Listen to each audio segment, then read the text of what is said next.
Ciao ragazzi! Eto, kinakain na natin yung ating papaya galing sa basura.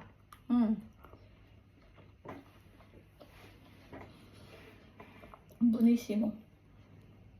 Matamis. Libre na. At saka ito pa. Yung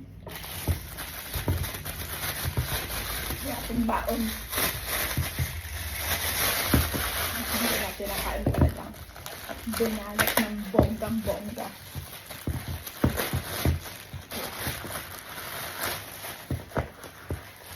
Yes! Yan. May kiwi. May peska.